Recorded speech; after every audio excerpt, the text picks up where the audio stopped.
नमस्कार। हम पढ़ रहे थे पवन की स्थलाकृतियाँ और इससे पहले दिन हमने पवन की अपरदनात्मक स्थलाकृतियों पे कुछ डिस्कस किया था और वो हमने किस किस पे किया था देख ले। एक बार हमने देखा था कि नदी जो है वो अपवाहन बेसिन बनाती है, सॉरी पवन पवन अपवाहन बेसिन बनाती है। अपवाहन बेसिन का मतलब क्या होता है? अपवाहन बेसिन का मतलब होता है पवन जब अपने साथ रेत उड़ा ले जाती है तो जो नीचा गर्त बन जाता है उसका नाम होता है अपवाहन बेसिन। ब्लो आउट वात गर्त, मिस्र का कटारा गर्त आप याद कीजिए, पहले हमने पढ़ा था। इंसेलबर्ग, ये मरुस्थल के अंदर अपर्दन के बाद बची हुई छोटी छोटी पहाड़ियां होती हैं, इंसेलबर्ग जिनको कहते हैं। छत्रक शिला, क्योंकि आपको पता होगा पवन के साथ जो रेत के कण उड़ते हैं वो 6 फीट तक ज़्यादा उड़ते हैं, तो पवन नीचे से ज़्यादा कट जाती है, ऊपर से बच जाती है और इस स्थलाकृति का नाम होता है छत्रक शिला। फिर पीठिका सेल, ये पवन के अपर्दन से बन जाती है, ये ऐसे टेबल लैंड रह जाती है, तथा टेबल लैंड भी कह सकते हैं इसको, टेबल लैंड। भूस्तंभ, भूस्तंभ का मतलब क्या था अभी? जहां कठोर चट्टानें होती हैं उनके नीचे की मुलायम चट्टान भी अपरदित नहीं होती और इससे ये ऐसे पिलर की भांति रह जाते हैं जिनको हमने भूस्तंभ कहा था। जूजेन, जूजेन क्या था? जब कठोर और मुलायम चट्टान क्षैतिजीय रूप में होती हैं और कठोर चट्टान अपक्षय के द्वारा कट जाए तो मुलायम चट्टान जल्दी कट जाती है और ऐसे शाही की दवात जैसी आकृति बन जाती है। इसको क्या कहते हैं? इसको कहते हैं आपकी जूजेन। अब हम जो चर्चा करेंगे वो यारदांग की करेंगे, ड्राई कांटर की करेंगे, पाषाण जालक की करेंगे और पवन खिड़की की करेंगे। यानी कि ये हमारी बातें जो हैं ये आज डिस्कस होने वाली हैं। तो आप अगली स्थलाकृति पे आ जाइए और सबसे पहली हमारी जो आज के दिन की स्थलाकृति है उसका नाम है यारदांग। इसको यार डांग भी कह देते हैं, डांग, द डी शब्द होता है। यारदांग, यारदांग, ये यारदांग स्थलाकृति कैसे बनती है आपको दिख रही है, आपको ये स्थलाकृति दिख रही होगी। इसके बीच से ये देख रहे हो आप, तो ये क्या है?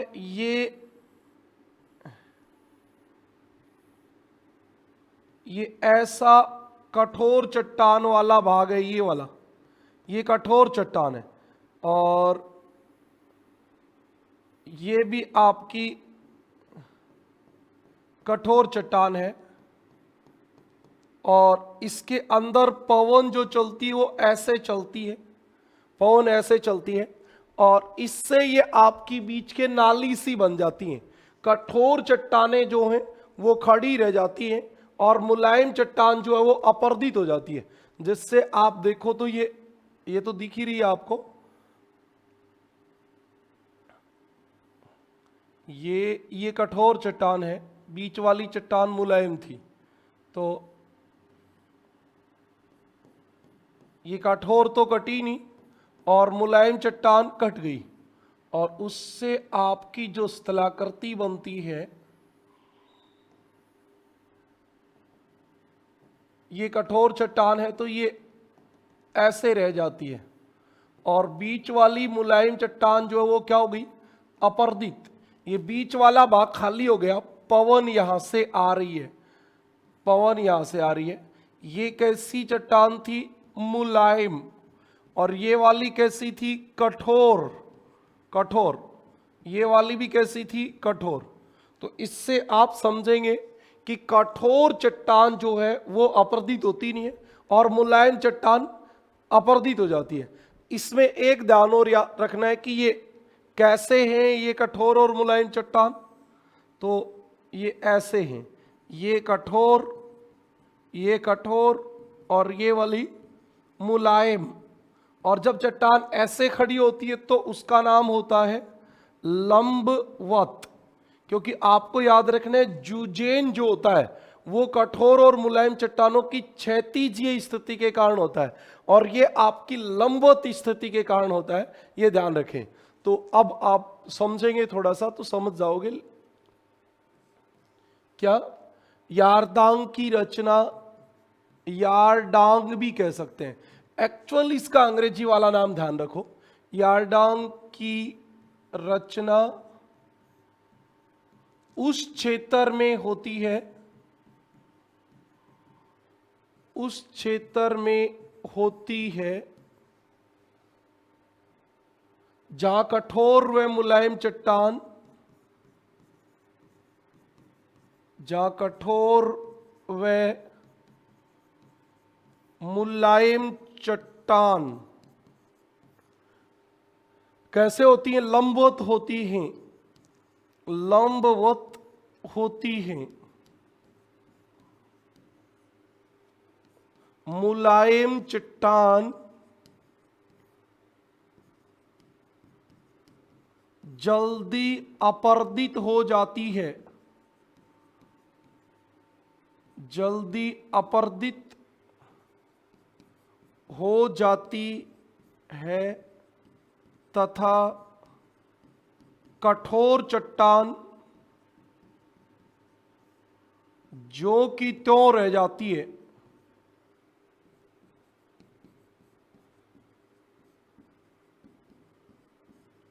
मतलब यहां से बीच से मुलायम चट्टान तो हवा के साथ उड़ गई और कठोर चट्टान रह गई। इससे क्या हो गया? इस तरह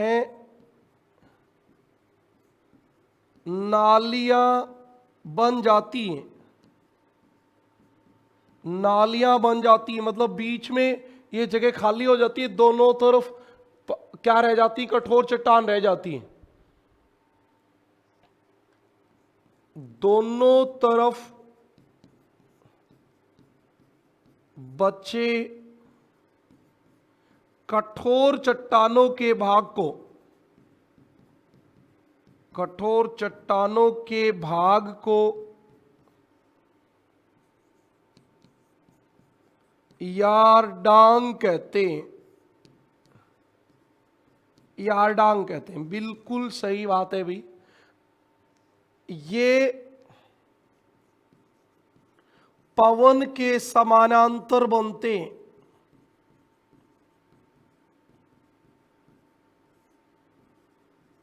ये पवन के समानांतर बनते हैं। आपके पवन चली उसके दोनों तरफ साथ साथ बन रहे, पवन इधर चली दोनों तरफ है तो समानांतर ही। ऊंचाई कितनी होती है इनकी? सामान्य वे में देखें तो ऊंचाई 20 फीट तक होती है। अब होने को तो ज्यादा भी हो सकती है लेकिन औसतन 20 फुट होती है। और बीच में ये बीच वाला भाग है, चौड़ाई कितनी होती है? ये चौड़ाई तो आपकी 30 से 120 फीट तक होती है। अब ये तो निर्भर करता है कि एक कठोर चट्टान से दूसरी कठोर चट्टान की जो चट्टान है वो कितनी दूर है। बीच में मुलायम चट्टान है तो वो तो अपरदित होगी होगी। ओके, इतनी बात समझ में आ गई। एक बात और याद रखनी है, होम्स जो था ना, होम्स का सिद्धांत आपने पढ़ा होगा। होम्स ने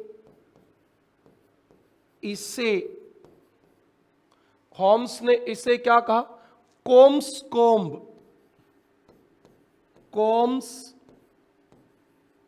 कोम्ब कहा, कोम्स कोम्ब कहा। कोम्स कोम्ब का मतलब होता है कंघे की जैसी स्थलाकृति। तो ये कंघे की जैसे होती है, ऐसे ही तो होती है।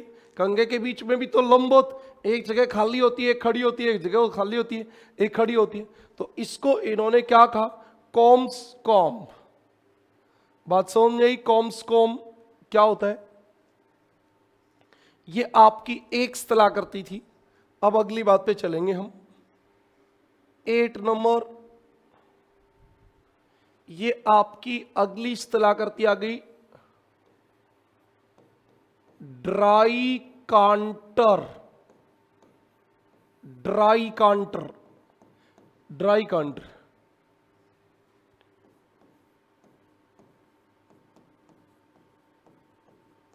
इसको इंग्लिश में भी ड्राई कांटर कहते हैं, वैसे इसका हिंदी का नाम होता है तीपहल शिला। तीपहल शिला, इसका मतलब हो गया ऐसी शिला जिसके 3 पहल दिख रहे हो, मतलब 3 भाग दिख रहे हो, 3 भाग दिख रहे हैं तो वो तीपहल शिला है। अब आप इसको देखिए, आप इसको देखोगे तो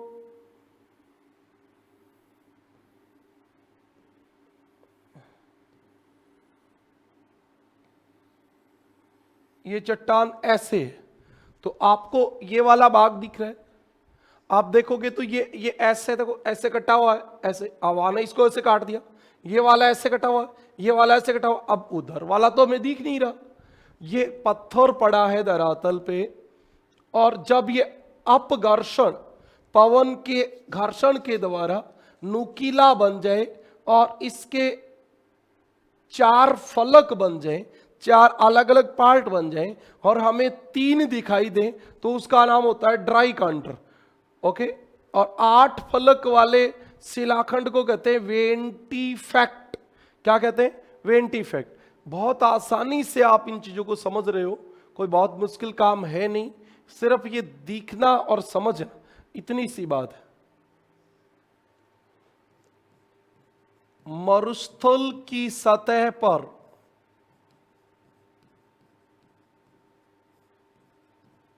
पड़े शिलाखंड, मरुस्थल की सतह पर पड़े शिलाखंड पवन के अपघर्षण से, पवन के अपघर्षण से नुकीले हो जाते हैं। पवन के अपघर्षण से नुकीले हो जाते हैं। पवन कई दिशाओं से चलती है,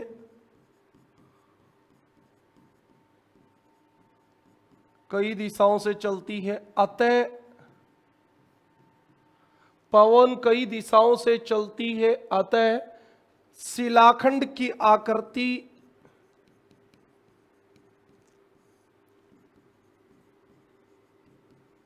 आकृति चतुष्फलक जैसी हो जाती है। चतुष्फलक का मतलब होता है जिसके 4 फलक होते हैं, जिसके ऐसी शिला जिसके ऐसे 4 फलक होते हैं, 4 फलक हो। जिस शिलाखंड के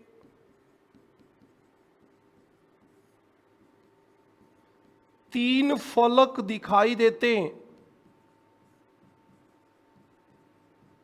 3 फलक दिखाई देते हैं, उसे हिंदी में तो इसे कहेंगे तीपहल शिला, उसे तीपहल शिला या ड्राई कांटर कहते हैं। तीपहल शिला या ड्राई कांटर कहते हैं। ओके भी, इसी में एक और भी लिख देते हैं नोट डाल के, 8 फलक वाला शिलाखंड, शिलाखंड वेंटीफेक्ट, वेंटीफेक्ट कहलाता है। क्या कहलाता है? वेंटीफेक्ट। ये अगली स्थलाकृति है वैसे देखिए तो, लेकिन सेम पोजीशन रहती है, इसलिए हमने इसको सेम सेम लिख दिया, वेंटीफेक्ट। ओके,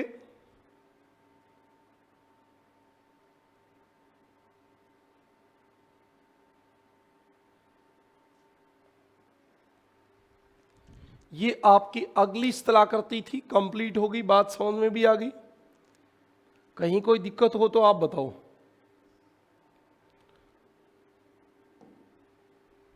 अगली चट्टान आपको दिखाई दे रही होगी।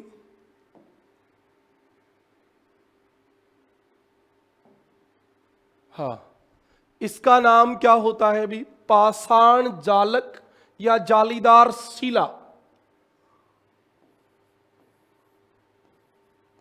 पाषाण, पाषाण का मतलब पत्थर, जालक मतलब जाली। जाली कैसी होती? जिसके आर पार छिद्र होते हैं। पाषाण जालक या जालीदार शिला, ऐसी शिला जिसके अंदर छिद्र हो। यही तो बात है भी, यही तो बात आपको बिल्कुल दिख रही है। ये ओरिजिनल फोटो है कहीं की। और इसको इंग्लिश में क्या कहेंगे बताओ?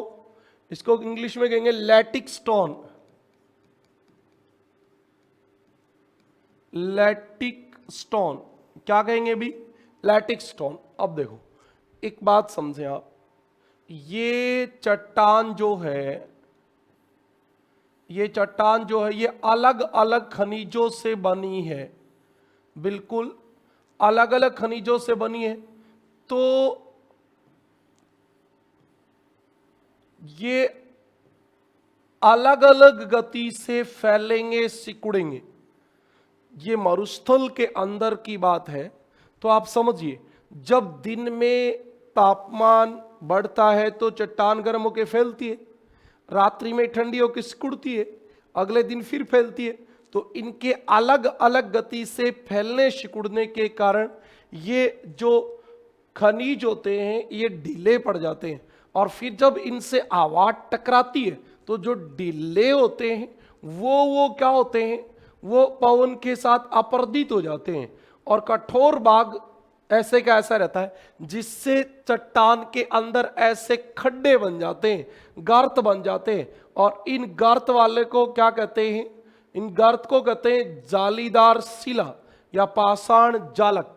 बस इतनी बात है, आपको इतनी बात याद रखनी है। पाषाण जालक पवन बनाती है, अपर्दन से बनाती है, मरुस्थल में बनाती है, बस और कोई काम की बात नहीं है।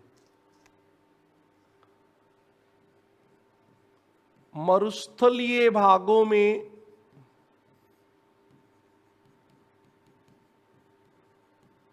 पवन के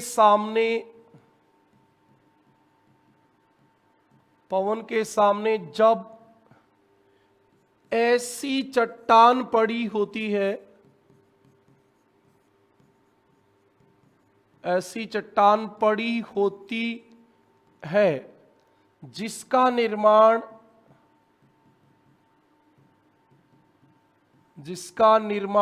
विभिन्न स्वभाव वाले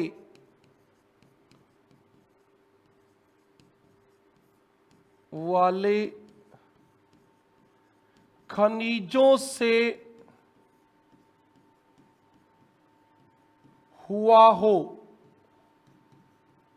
विभिन्न स्वभाव वाले खनिजों से हुआ हो, तो पवन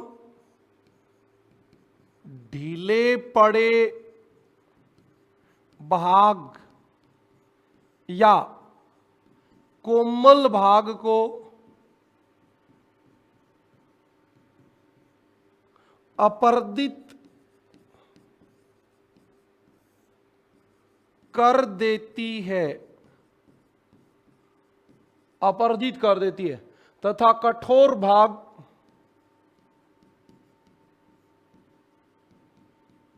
ज्यों के त्यों, कठोर भाग ज्यों के त्यों रहते हैं, जिससे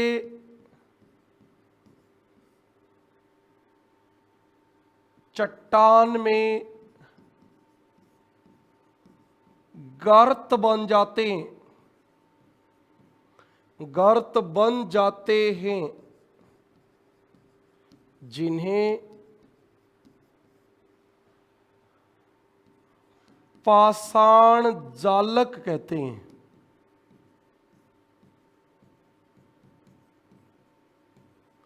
ये आपके पाषाण जालक की बात है। ये ऐसे मिलते कहाँ हैं?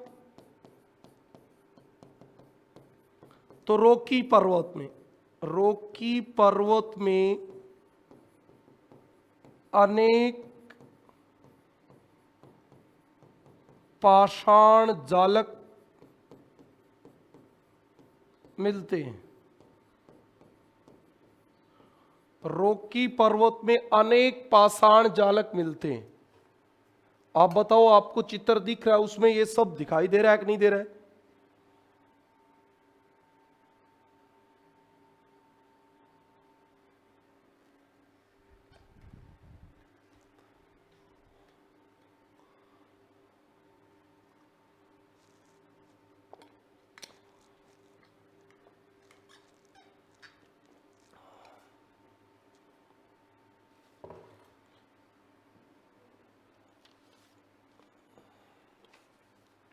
अगली स्थलाकृति की ओर चलते हैं। ये आपकी अगली स्थलाकृति है। नाम क्या है इसका? पवन खिड़की तथा पुल। पवन खिड़की तथा पुल।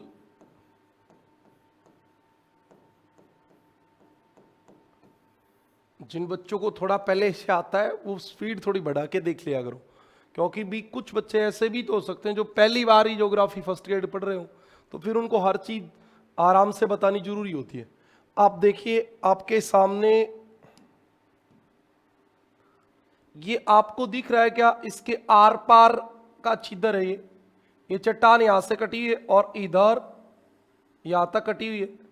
तो आप देख रहे हो ये आर पार रास्ता है। इसके नीचे गुफा सी बन गई, ये भी देख रहे हो, तो आर पार रास्ता है।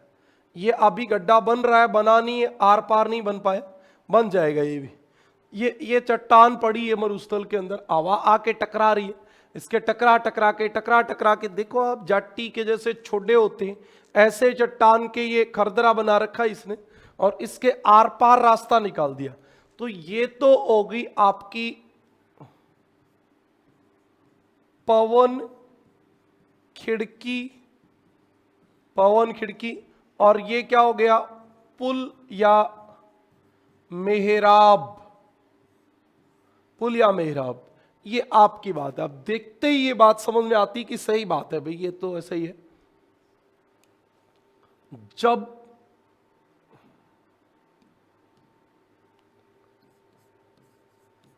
जब लगातार अपरदन के कारण, लगातार अपरदन के कारण जालीदार शिला, पहले वाली की बात देखो, जालीदार शिला के छिद्र बड़े हो जाते हैं तथा चट्टान के आर पार हो जाते हैं, तो उसे पवन खिड़की कहते हैं। पवन खिड़की कहते हैं। कुछ भी तो समस्यात्मक नहीं है, आर पार आपके जा रहा है हवा, ये आर पार रास्ता हो गए तो पवन खिड़की हो गई, उससे पवन खिड़की कहते हैं। इसके ऊपर स्थित चट्टान जो मेहराब की भांति, जो मेहराब की भांति रह जाती है, उसे पुल कहते हैं।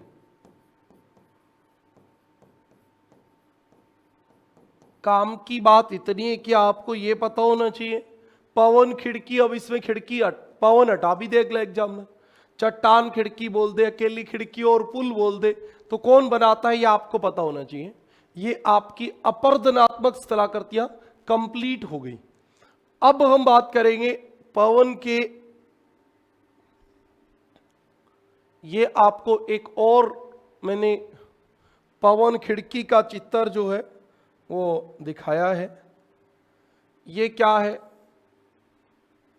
ये तो हो गया पुल या मेहराब, और ये आप देख रहे हो तो ये क्या हो गई? खिड़की। ये आर पार चट्टान कट गई तो क्या हो गई? इसी का नाम है पवन खिड़की तथा पुल। ये जब आपके पास नोट्स रहेंगे तो ये चित्र आपको देखने पे बड़ा ठीक लगेगा और बात समझ में भी आएगी। आर पार रास्ता हो गया, चट्टान कट गई, पवन खिड़की बन गई। ये आपके पवन के अपर्दन की बात हम कर रहे हैं, तो अपर्दन हमारा कंप्लीट हो गया। अब हम बात करेंगे परिवहन।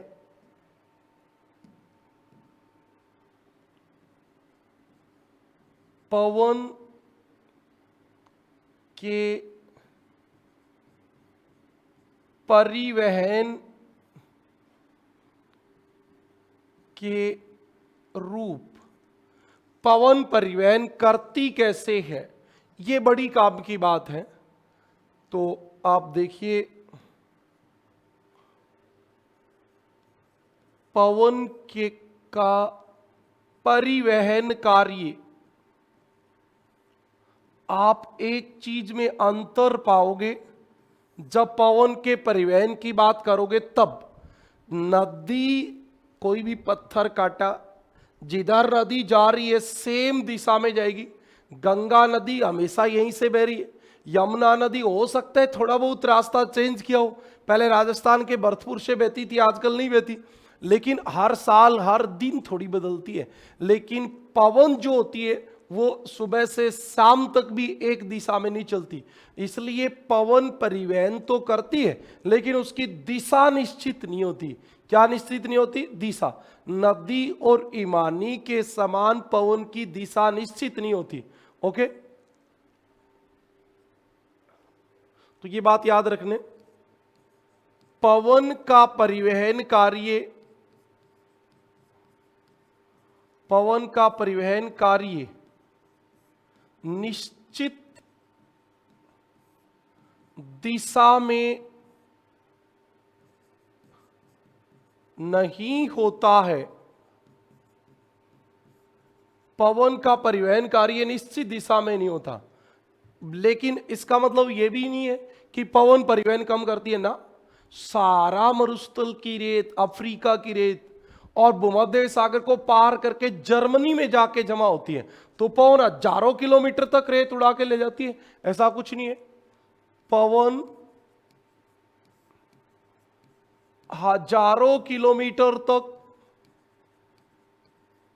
रेत का परिवहन करती है, रेत का परिवहन करती है, जैसे सहारा की रेत का जर्मनी में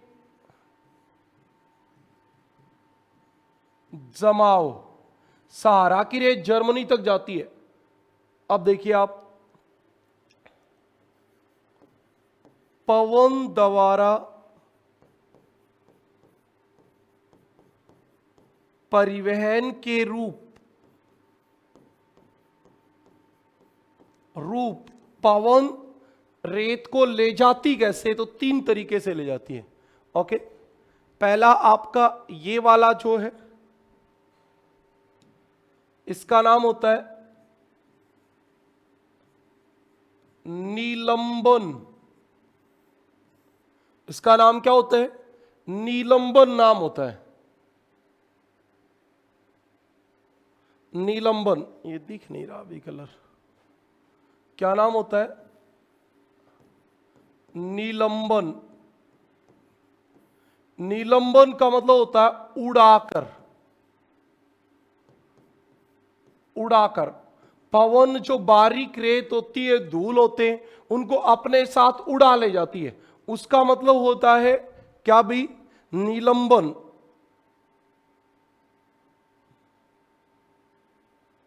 उसका नाम होता है निलंबन।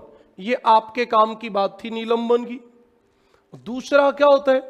दूसरे का नाम होता है इस वाले का, साल्टेशन का। इस साल्टेशन का नाम क्या होता है? इस साल्टेशन का नाम होता है उत्परिवर्तन। उत्परिवर्तन। उत्परिवर्तन, एक तो उत्परिवर्तन नाम होता है, एक इसका वात भर्मी भी नाम होता है। वात भर्मी, वात भर्मी। और इसको हम कहेंगे कि ये उड़ के नहीं चल रहा, ये उछल के चल रहा है। उछल के, उछलने का मतलब क्या होता है? जैसे आप ऐसे समझ लो, ये रेत का कण है, हवा इससे टकराई, ये रेत का कण यहां से यहां आ गया, यहां से यहां आ गया, तो ये क्या है? ये उछलकर है, उछलकर। इसको आप और क्या बोल सकते हो? उच्छलन। इसको आप एक उच्छलन शब्द बोल सकते हो। इंग्लिश वाला वर्ड बहुत अच्छा है, काम की बात इंग्लिश वाले में ही आती है। इसमें आपको याद रहना चाहिए सस्पेंशन। रेत जो है वो सीधी उड़ गई, उड़ गई, बारीक रेत थी वो उड़ गई, इससे थोड़े मोटे कण थे वो उछल के चल रहे हैं, और बहुत बड़े वो गुड़ के चल रहे हैं, गुड़ के। और इसको कहते हैं कर्षण। इसका नाम क्या होता है? कर्षण। इसका नाम होता है क्रीपिंग, कर्षण, ट्रैक्शन भी कहते हैं इसको। इसका नाम ट्रैक्शन भी होता है। ये रेत का कण जो है ये गुड़ता हुआ आगे चल रहा है, गुड़ता हुआ आगे चल रहा है, देख रहे हो आप। ये कोई भारी है ये, इसलिए ये उड़ नहीं पाता है, उछल नहीं पाता है। हवा आती है, आप अब तो आपके इस समय देखना, आप जब आंधी आएगी तो ऊपर रेत उड़ेगी बारीक, नीचे थोड़े मोटे कण, और बहुत धरातल के नजदीक गौर करोगे तो ऐसे आपको रेत के गुड़ते हुए कण दिखाई देंगे। वो वाला काम होता है ये। अब आप देखिए, ये तो आपको समझ में आ गया। बहुत बारीक जो कण है वो तो हवा के साथ उड़ जाते हैं, उड़ जाते हैं, ये उड़ जाते हैं। इसका नाम तो है सस्पेंशन, निलंबन। और जो उछलते हैं उन वालों का नाम है, ये देखो, यहां से यहां, यहां से यहां, और फिर ये यहां देखो, यहां नीचे आ गया, नीचे आ गया ना। यहां से छोटा कण था, गुड़ के नहीं गया, ये उछल के गया, और ये गुड़ के गया, इसका नाम था कर्षण। एक गुड़ना, एक उछलना, और एक उड़ना, तीन चीजें। आप सीधा सीधा चाहे इनको समझ लो, थोड़ा लिख देता हूं। देखिए, सबसे पहले निलंबन, निलंबन 0.2 mm से छोटे कण, 0.2 mm से छोटे कण। उछल उछल नहीं भाई, उछल उछल शब्द उपयोग नहीं करेंगे। 0.2 mm से छोटे कण पवन के साथ, अब क्या शब्द उपयोग करें? उड़कर ही लिख देते हैं, और तो क्या है। सबसे बढ़िया पक्षी की तरह उड़कर, उड़कर चलते हैं। ये आपका एक काम हो गया, ये वाला, ये आपका 1 नंबर हो गया, ये आपका 2 नंबर हो जाएगा, और ये आपका 3 नंबर हो जाएगा। तो 2 नंबर देखिए अब क्या होता है। 2 नंबर पे क्या होता है? 2 नंबर वाले का नाम उत्परिवर्तन। उत्परिवर्तन, इसी का हिंदी में एक और नाम होता है वात भर्मी, वात भर्मी, और इसी को कहते हैं उच्छलन। सबसे बढ़िया बात यह है कि इंग्लिश में इसका एक ही नाम है साल्टेशन, साल्टेशन। उत्परिवर्तन, वातभर्मी, उच्छलन या साल्टेशन 0.2 mm से अधिक व्यास वाले कण पवन के साथ उछल उछल उछल उछल या फुदक फुदक कर चलते हैं, मेंढक की तरह फुदक फुदक कर चलते हैं,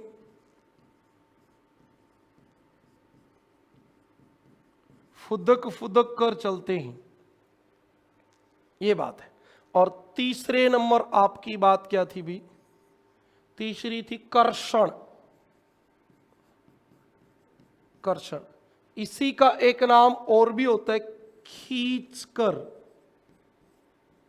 खींचकर। इसके इंग्लिश में भी दो नाम हो जाते हैं, एक तो हो जाता है क्रीपिंग, क्रीपिंग का मतलब तो होता है खींचकर, और एक इसका नाम हो जाता है ट्रैक्शन, ट्रैक्शन का मतलब गुड़ाकर, क्रीपिंग का मतलब खींचकर। ये इसका इंग्लिश वर्ड हो गया और ये इंग्लिश वर्ड हो गया। इसमें क्या होता है, इसमें बड़े बड़े कण, बड़े का मतलब ऐसे नहीं कि बहुत बड़ा पत्थर, रेत कण 2 mm 1 mm से बड़े नहीं होते ये। इसमें बड़े बड़े कण हवा के साथ, हवा के साथ क्या चलते हैं? लुढ़कते हुए, लुढ़कते, लुढ़कते का मतलब गुड़ते हुए, सतह के साथ, हवा के साथ सतह पर, सतह पर लुढ़कते हुए चलते हैं, लुढ़कते हुए चलते हैं, लुढ़कते हुए चलते हैं, ये बात थी। इसे क्रीपिंग भी कहते हैं। तो ये आपके पवन का परिवहन कार्य कंप्लीट हो गया। अभी यहां तक की बातें देखो समझ में आ गई क्या?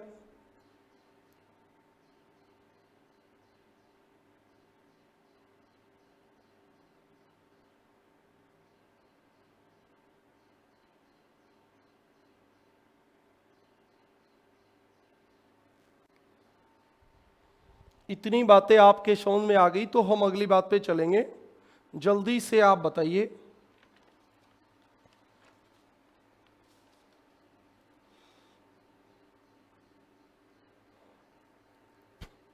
ओके,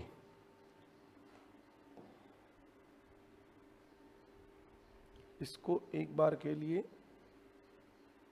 रोकते हैं। अब हम बात करेंगे पवन के निक्षेपण कार्य।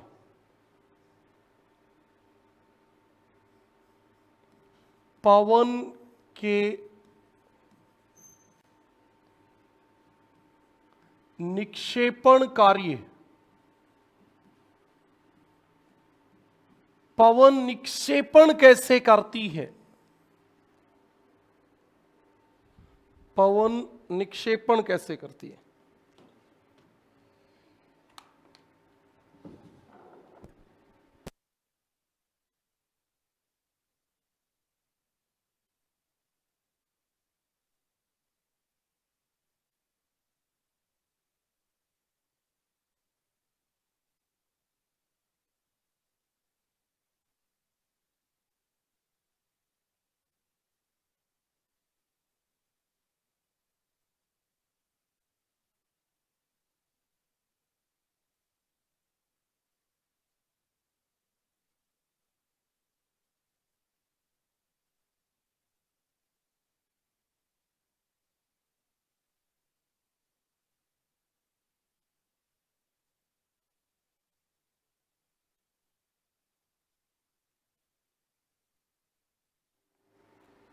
हाँ, देखिए एक बार हम क्या पढ़ रहे थे, पवन के निक्षेपण कार्य। तो पवन निक्षेपण कब करेगी? जब पवन की गति तेज होती है तो वो रेत को उड़ा के लाती है, और जहाँ धीमी पड़ती है, मंद पड़ती है, वहां अपने साथ लाए गए रेत का जमाव कर देती है, और उसको कहते हैं निक्षेपात्मक रूप। और जब निक्षेपण से अलग अलग रूप बनेंगे तो उसका नाम हो जाएगा निक्षेपात्मक स्थलाकृतियां। ओके, कब करेगी पवन निक्षेपण? जब पवन का वेग मंद पड़ जाता है,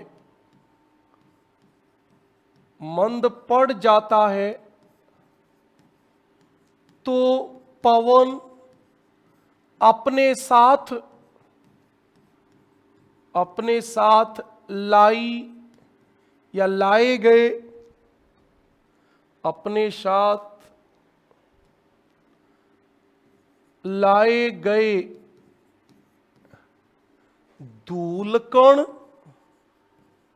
धूलकण बारीक कणों को धूलकण कहते हैं। धूलकण,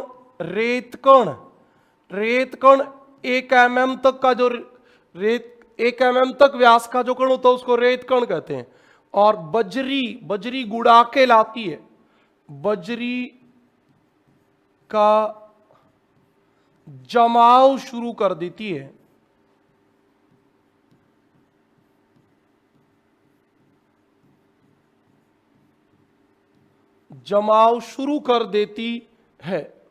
ओके, जिससे अनेक स्थलाकृतियां बनती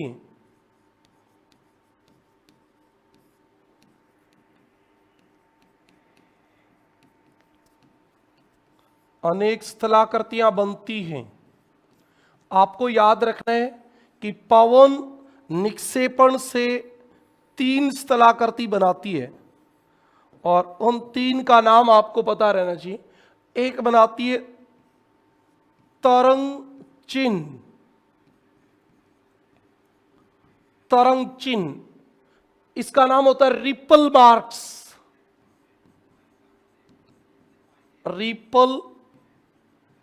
मार्क्स।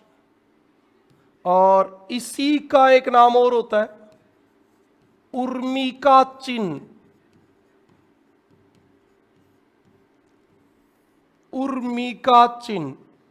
एक तो ये स्थलाकृति बनाती है, अभी आपको बताऊंगा ये क्या होते हैं। 2 नंबर बनाती है लोएश,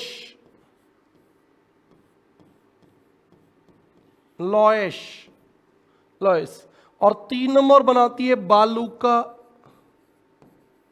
स्तूप, जिसको आप बोलोगे टिब्बे, बालू का स्तूप, सैंड ड्यून्स।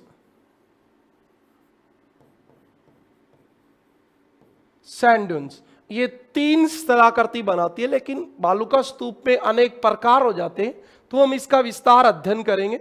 अभी आप पहली स्थलाकृति को पढ़ेंगे, तरंग चिन्ह। क्या होता है तरंग चिन्ह? 1 नंबर ये आपके सामने आ गया तरंग चिन्ह। आपने देखा होगा जब तेज हवा चलती है तो टीलों के ऊपर ऐसे ऐसे निशान बन जाते हैं। ये कुछ सेंटीमीटर ही होती है ऊंचाई, ऐसे ये थोड़ा सा लंबा बना हुआ है। आप छोटे लेवल पे देखोगे तो आपको ऐसे ऐसे छोटे छोटे निशान मिलेंगे। आप अपने घर पे धरातल पे भी देख सकते हो, ऐसे निशान मिलते हैं, और इनका नाम होता है तरंग चिन्ह।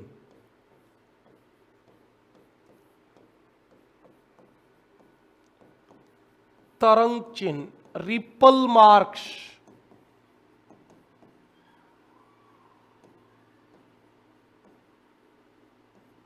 मार्क्स कहां बनेंगे वो देखो। जिन मरुस्थलीय भागों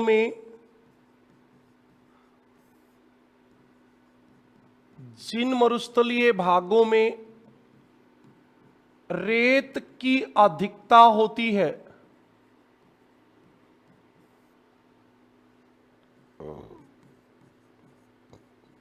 जिन मरुस्थलीय भागों में रेत की अधिकता होती है वहां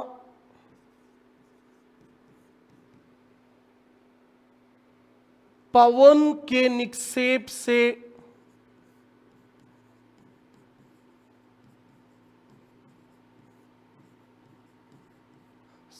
सागरीय लहरों के समान,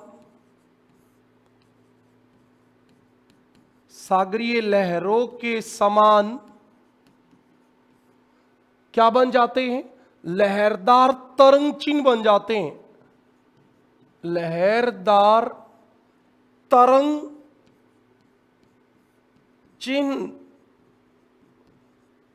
बन जाते हैं जब तेज हवा चलेगी और वो रेत को देखो एक जगह से उठाएगी दूसरी जगह जमा कर देगी, तो ऐसे छोटे छोटे निशान बन जाते हैं।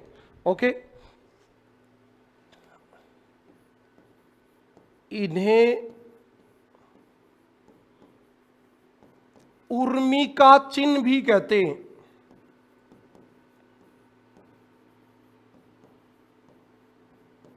इसे क्या कहते हैं?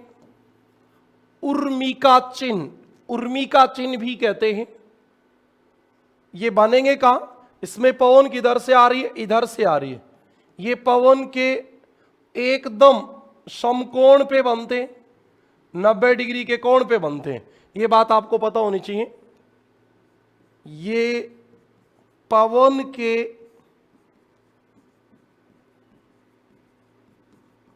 समकोण पर बनते हैं।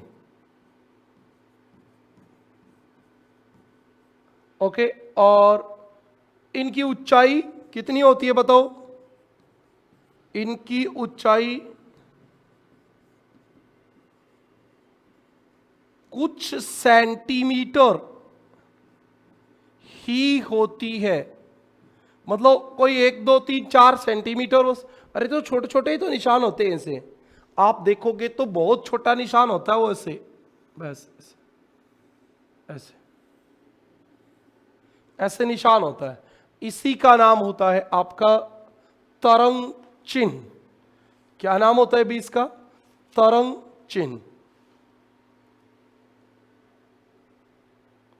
ओके, ये आपकी 1 नंबर स्थलाकृति थी।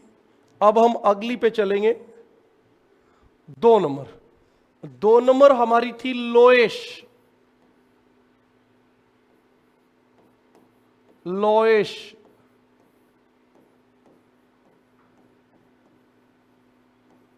देखो, एक्चुअली लोएश जो शब्द है वो कहां से लिया गया था बताओ आप? लोएश, लोएश शब्द फ्रांस के अल्सास प्रांत के लोएस कस्बे के नाम पे लिया गया। लोएस कस्बे के नाम से लिया गया क्योंकि ऐसे जमाव सबसे पहले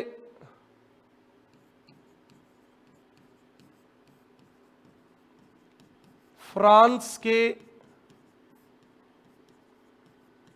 लोएस कस्बे के पास देखे गए।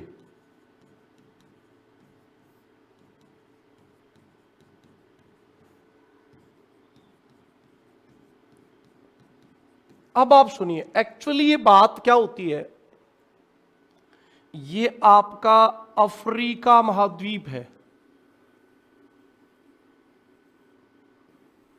और यहां आपका मरुस्थल है सहारा, सहारा। और आपको पता होगा ये यूरोप महाद्वीप है, बाल्टिक सागर, और शायद मोटा मोटी आपको ये भी पता होगा ये देश स्पेन है, इधर ये वाला देश फ्रांस है, इधर जर्मनी है। तो आप देखो इस सारा मरुस्थल की रेत फ्रांस और जर्मनी में जाके जमती है, तो एक नंबर बात तो ये इतनी दूर जाती है, इसका मतलब कौन सी विधि से जाएगी? पवन इसको कौन सी विधि से परिवहन करेगी? बताइए आप, कौन सी विधि से परिवहन करेगी? इस वाले से, निलंबन। और निलंबन में हमारा नियम था कि रेत के कण का व्यास 0.2 mm से कम हो। अरे ये रेत के कण का व्यास 0.2 mm से कम है, इसका मतलब बहुत बारीक रेत के कण हैं। और ये बहुत बारीक रेत के कण कहां चले जाते हैं? ये बहुत बारीक रेत के कण मरुस्थल से दूर जाके जम जाते हैं। और ऐसे जमाव को याद रखना, फिर से सुन लो, मरुस्थल से दूर किसी अन्य स्थान पर जब मरुस्थल की बारीक धूल आकर जम जाती है और समतल मैदान बनता है, तो उस समतल मैदान का नाम होता है लोएश। क्या नाम होता है? लोएश। याद रखना, ये शब्द जो है वो जर्मन भाषा का है, ये शब्द जर्मन भाषा का है। पहली बार जमाव कहां देखे गए थे? फ्रांस के अल्सास प्रांत के लोएस कस्बे में। लेकिन लोएस शब्द कौन सी भाषा का है? जर्मन भाषा का शब्द है, जो बहुत बारीक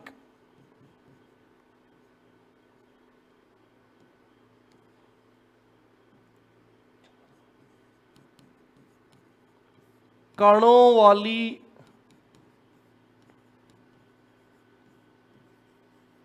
धूल, बारीक कण होंगे तो उसको धूल कहेंगे, बारीक कणों वाली धूल चूरणशील, वह चूर्ण मतलब बारीक, बहुत बारीक, वह पीले रंग की धूल के लिए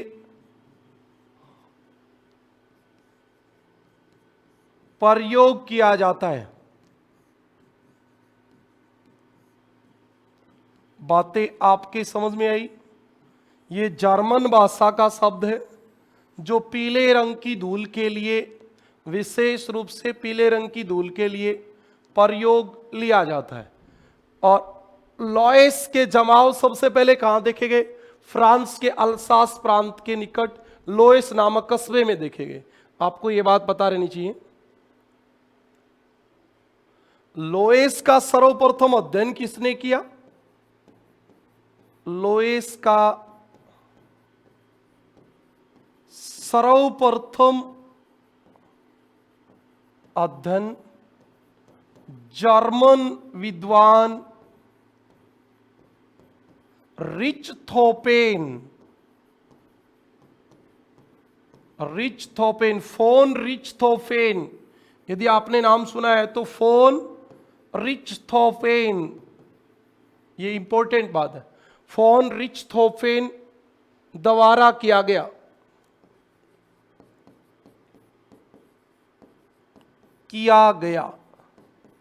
और इसका नाम कहां से लिया गया, ये भी बात क्लियर होगी।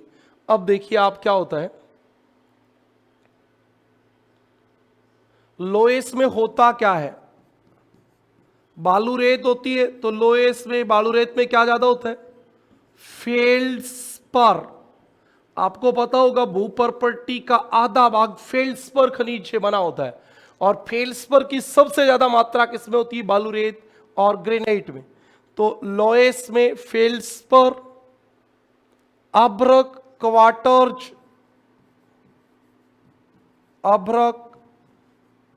क्वार्टर्ज, ये आपको खनिज बता रहा हूं, क्वार्टर्ज की अधिकता होती है,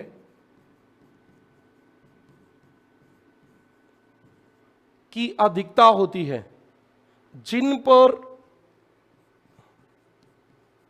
पर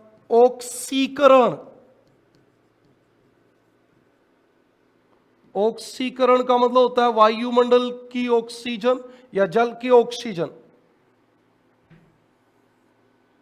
जिन पर ऑक्सीकरण का प्रभाव पड़ता है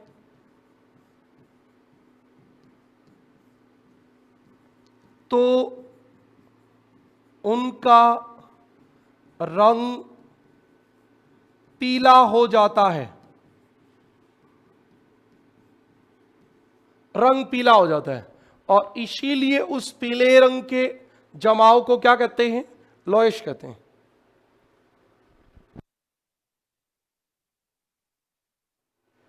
हाँ, तो आप देखिए इस बात को, लोएश क्या होता है। मेनली आपको एक बात समझ में आई होगी, जो आपको समझ में आनी चाहिए, वो क्या होती है। इसको हम किताब से दूर हटके अपनी समझ के लिए ये शब्द उपयोग कर रहे हैं। लोएस मरुस्थल से बाहर या मरुस्थल से दूर बारीक पीली मिट्टी का जमाव होता है। आपके दिमाग में ये पिक्चर होनी चाहिए कि लोएस का मतलब होता है, अब ईरान इराक से रेत उड़ के आए और वो आपकी जैसे बिहार, उत्तर प्रदेश, पश्चिम बंगाल में जम जाए, जहां पहले से डेजर्ट है ही नहीं, तो उसको कहेंगे लोएश। क्या कहेंगे? लोएश कहेंगे। बारीक पीली मिट्टी का जमाव, और वो भी क्या? मरुस्थल से दूर। ये बात आपको याद रहनी चाहिए। ठीक है जी, अगली बात पे चलिए। लोएस का वितरण कहां कहां पाया जाता है? लोएश विश्व में लोएस कहां कहां पाया जाता है? तो सबसे पहला तो आप देखिए, लोएस का सर्वाधिक विस्तार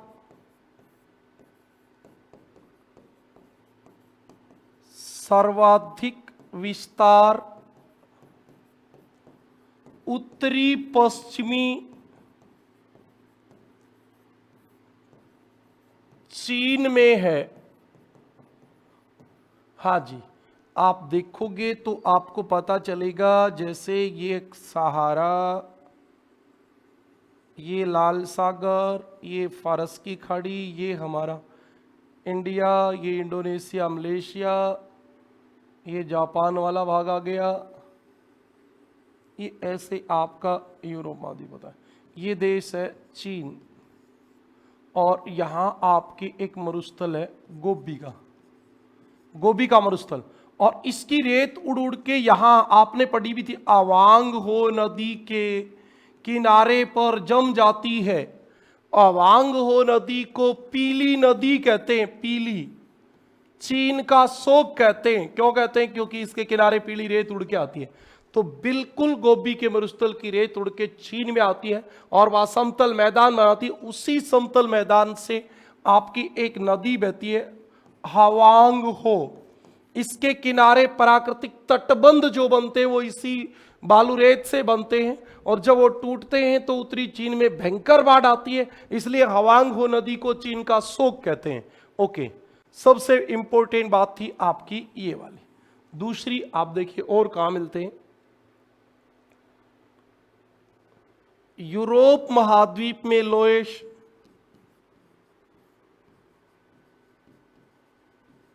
यूरोप महाद्वीप में लोएश एक तो जर्मनी में मिलता है। जर्मनी में फॉन रिchthofen जर्मनी के थे। लोएस शब्द जर्मनी का है, जर्मन भाषा का है। उसके अलावा मध्य बेल्जियम,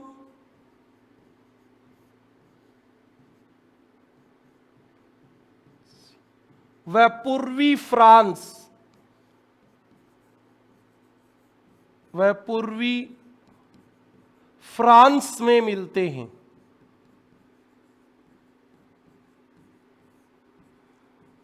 ये आपकी बात थी लोएश की। आप देखिए हमने क्या क्या पढ़ा है। इधर से देखोगे तो हमने देखा था यहां तीन प्रकार की स्थलाकृति बनाती है पवन, निक्षेपण से, तरंग चिन्ह, लोयस और बालू स्तूप। इसको हम आज छोड़ रहे हैं, कल इस पे पूरी विस्तार से चर्चा करेंगे, क्योंकि ये इंपॉर्टेंट पॉइंट ऑफ व्यू है। इसमें से क्वेश्चन राजस्थान ज्योग्राफी में भी आता है, इंडिया में भी आ जाता है और आपके विश्व में भी आ सकता है। तो इस पे हम डिस्कस करेंगे कल। एक बार आप क्विक सा ऐसे भी देख लें कि क्या क्या हमने आज पढ़ा। तो हमने शुरू किया था पवन की अपर्दनात्मक स्थलाकृतियों से, और पवन की अपर्दनात्मक स्थलाकृतियों में हमारे पास यहां से हमने शुरू किया यारदांग से, क्योंकि इससे पहले कि हम पहले पढ़ चुके थे। यारदांग क्या थी? जब कठोर और मुलायम चट्टान लंबवत हो, बीच में से मुलायम चट्टान अपर्दित हो जाए और कठोर चट्टान खड़ी रह जाए, बीच में नालियां बन जाए, तो इन कठोर चट्टानों के भाग को यारदांग कहते हैं। और हॉर्न्स ने इसको कोम्स कॉम्ब कहा। ड्राई कांटर एक पत्थर होता है जिसके बहुत सारे फलक बन जाते हैं। जब वो 4 फलक वाला होता है, 3 फलक हमें दिखाई देते हैं, तो उसका नाम होता है ड्राई कांटर। जब 8 फलक हो जाते हैं तो उसका नाम हो जाता है वेंटीफैक्ट। पाषाण जालक जब पत्थर के अंदर छिद्र से बन जाए, खड्डे बन जाए, तो उसका नाम, ये आपके सामने दिख रहे हैं खड्डे, ये सब आपके खड्डे हैं। ये आप इन खड्डों को देखोगे, आपके यहाँ राजस्थान में तो विशेष रूप से आपको मिल भी जाएगा। आप बहुत ध्यान करोगे तो आपको ऐसे यहाँ मिल जाएंगे डेजर्ट में, ऐसे चट्टान पत्थर जिनके अंदर छिद्र बने होते हैं। उसके बाद जब ये छिद्र आर पार निकल जाता है तो इसको पवन खिड़की कहते हैं, ऊपर वाले भाग को पुल कहते हैं। उसके बाद हमारी अगली थी कि पवन परिवहन कैसे करती है, 3 प्रकार से। जो उड़ा के ले जाती है उसको निलंबन कहते हैं, उछाल के ले जाती है उसको उत्परिवर्तन या वात बर्मी कहते हैं, और गुड़ा कर ले जाती है उसको कहते हैं कर्षण। ये 3 प्रकार की बात थी। पवन 3 स्थलाकृति बनाती है, तरंग चिन्ह, लोयस, बालू का स्तूप। तरंग चिन्ह और लोयस का अध्ययन हमने आज किया और बाकी का हम करेंगे कल। आज के लिए इतना ही, धन्यवाद।